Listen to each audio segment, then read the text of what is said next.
Hello and welcome to Eye on Africa. I'm Clarisse Fortuné and these are the headlines.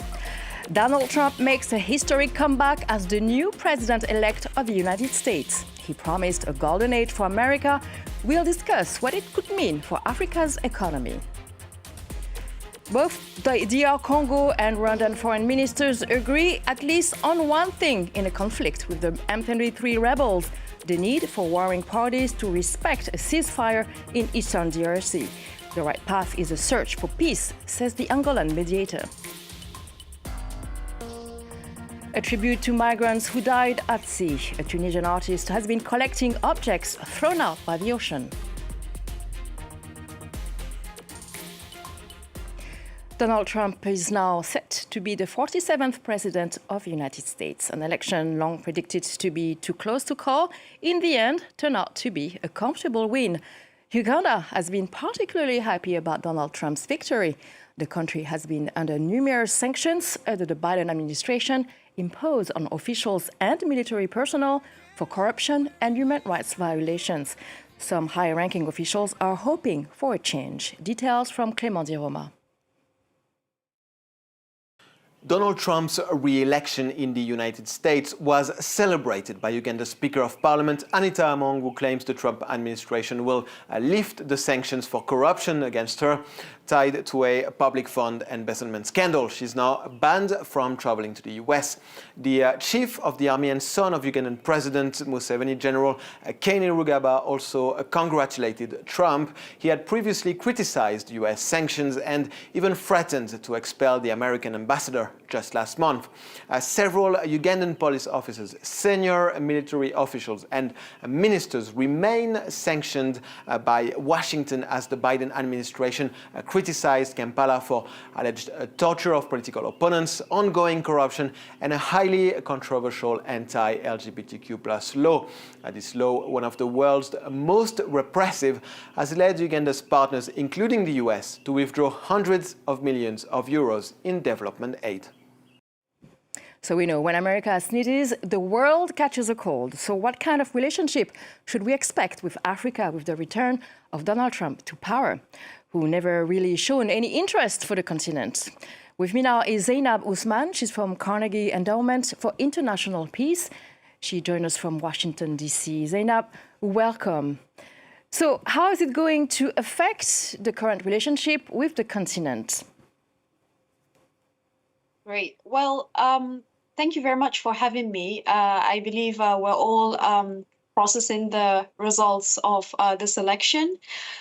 For the African continent, right now, I think we want to situate it within the broader context of how the new Trump administration would take action with respect to foreign policy.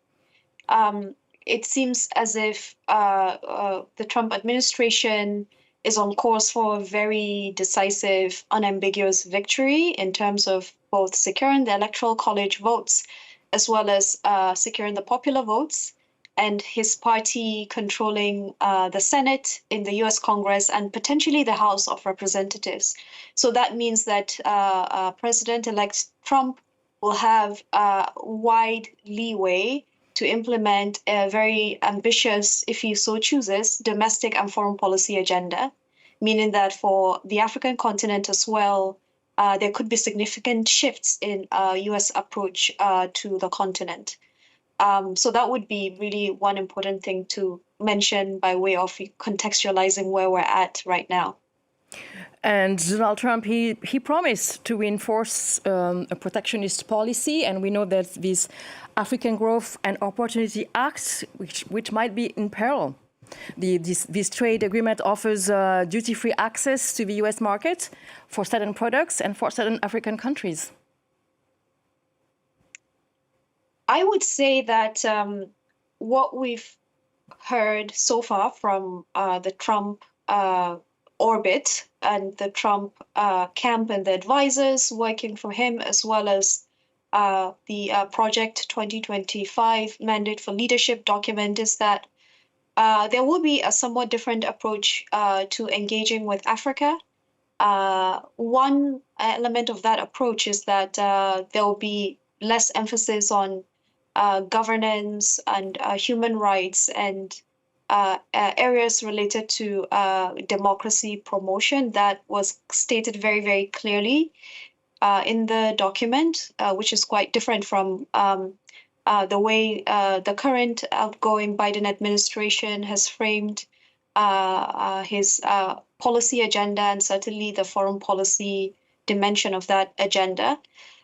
Another element is an emphasis on commerce and business, and in a somewhat, I would say, transactional manner, meaning that the emphasis would be on investments, on trade, but in a way that clearly benefits the United States, in a way that advances US strategic priorities, particularly the competition with China, the competition with Russia, and maybe African countries could have some leeway there. It depends on also ensuring that they benefit from this commercial and trading and transactional approach.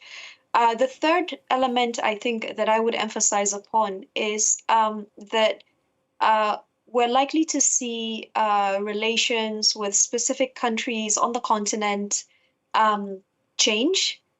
In some cases, in the case of South Africa, for example, there could be a push to rethink and review the relationship with Africa. Right now, there's a bill in the House of the US Congress to review the relationship with South Africa and potentially take South Africa out of the African Growth and Opportunity Act. With Kenya, for example, the negotiations around a free trade agreement that began during the first Trump term, which was set aside in the Biden administration in favor of something different called the Strategic Trade and Investment Partnership. The free trade agreement negotiations may come back on the table. And then finally, a territory like Somaliland could see its relations with the US improve significantly, including a potential recognition of Somaliland as an independent state. So those are elements, I think, of what we've heard so far of Trump's approach to Africa. Yes, the Somaliland issue would be a very major development. Well, that's all we have time for, unfortunately. Thank you very much, Zab Usman. She was live from Washington, D.C., from the Carnegie Endowment for International Peace. Thank you very much for analysis. Now, in the DRC, Congolese and Rwandan ministers met with the Angolan foreign minister in North Kivu. It's an important step forward in a peace process designed to end the M23 conflict. Tensions are still high, however, and fighting is still happening on the ground. Emmett Livingston in Kinshasa has more. Rwanda's foreign minister crossed the border into eastern DR Congo in a highly symbolic move. At a border post in the Congolese city of Goma on Thursday, the Congolese and Rwandan foreign ministers officially launched the so-called ad hoc verification mechanism, which is designed to monitor ceasefire violations. The M23 rebel group, which is backed by Rwanda, has captured chunks of territory in eastern DR Congo and driven over 1 million people from their homes. But in recent months, diplomatic efforts to stop the fighting have been in full swing. A ceasefire has been in place since August, and there are peace talks led by Angola, which is also overseeing the verification mechanism. Still, on the ground, the ceasefire doesn't mean very much. The M23 started clashing with armed groups again several weeks ago.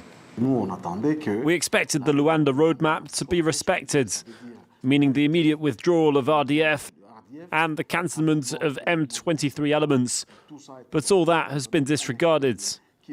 We've been given a mechanism that will monitor the ceasefire as if we were still giving the M23s a blank check to keep the areas that they occupy after the ceasefire. And so we think that this is yet another event that will not help the people of the East to find peace. A plan to end the conflict has also begun to take shape. Congo will neutralize the FDLR group, an ethnic Hutu militia whose founding members were complicit in the 1994 genocide in Rwanda. And in exchange, Rwanda is meant to withdraw the thousands of troops that it has deployed on Congolese soil. But the devil is in the details, and there's still no clarity as to how to put this plan into action. Talks are set to continue on November 16th. Cameroon's long-serving President Paul Biya is today celebrating 42 years as leader of the Central African nation. This anniversary comes few weeks after the 91-year-old returned to Cameroon amidst speculations about his health. His ruling party is calling on him to stand as the party's candidate during next year's presidential elections. Indira Ayuk has details from Cameroon's capital, Yaoundé. 1982 to the 6th of November 2024, exactly 42 years since Cameroon's President Paul Biya was sworn in as the second president of the Republic of Cameroon after former President Amadou Ahidjo resigned. 42 years later, supporters of the ruling CPDM party are celebrating 2 weeks after President Paul Biya returned to Cameroon after spending over 40 days in Europe. His return to the country has reassured his supporters who are today calling on him to stand again as president in the 2025 presidential elections. There is no other candidate. He is our father and we are with him. We will support him until the end. He's our candidate. We are counting on him. And we are with him. We have the firm conviction that our champion will run again. He is our natural candidate. Political analysts in Cameroon do not share the opinion of supporters of the ruling CPDM party. They believe that the 91-year-old is not in good health and should not stand as president in next year's presidential elections. Obviously, it isn't reasonable for Mr. Biya to continue because things are moving. Cameroon is evolving. We would like a president who's able to keep up with all the changes. And he didn't come across, due to illness or fatigue, as very dynamic. It should be noted that President Paul Biya has not officially stated his intentions to stand as candidate of the ruling CPDM party in next year's presidential elections in Cameroon. A European delegation was in Tunis to discuss migration this week. Zarzis, in southeastern Tunisia, has been the departure point for many migrants. And that's where our correspondents met an artist who's been collecting for 30 years objects thrown out by the sea. His approach to raising awareness about sea pollution quickly turned into a tribute to migrants who died at sea. Lilia Blaise and Hamid Lili reports. On one of the beaches in Zarzis, Mohsen collects plastic bottles washed ashore, but also traces of people who perished trying to reach Europe by sea. This, for example, it's not very big. It must belong to a young person, maybe 15 years old. May he rest in peace. He's been collecting items like these from beaches for 30 years. He's put some of them in his museum in Zarzis, dedicated to the history of the sea and ecology. The theme of migration comes up often, like in these hundreds of shoes, both children's and adults. I value each object and I try to imagine its history, where it's been, how it's been used. I study it and translate its message.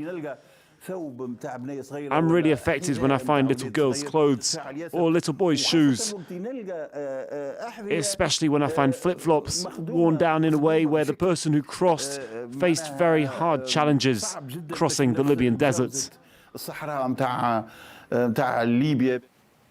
Despite his efforts to raise awareness about ecology and migration, Mohsen receives few visitors. People don't think it's important and don't come.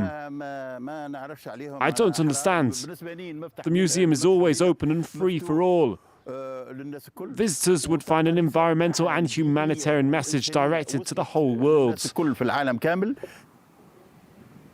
In Zarzis, migrants camp for the most part in olive fields, waiting to set off for Europe, like this group from Sudan who agreed to speak to us anonymously. The conditions here are very difficult in Tunisia for people who want to migrate. I have many friends who have gone to sea. Some have arrived, others have died. May they rest in peace. In the last decade, more than 30,000 people have perished in the Mediterranean, according to UN figures. Migrants remain trapped between the peril of the sea and the dangers of remaining on shore. This report from Tunisia to conclude our edition of Eye on Africa. Stay tuned to France 24. More news still to come.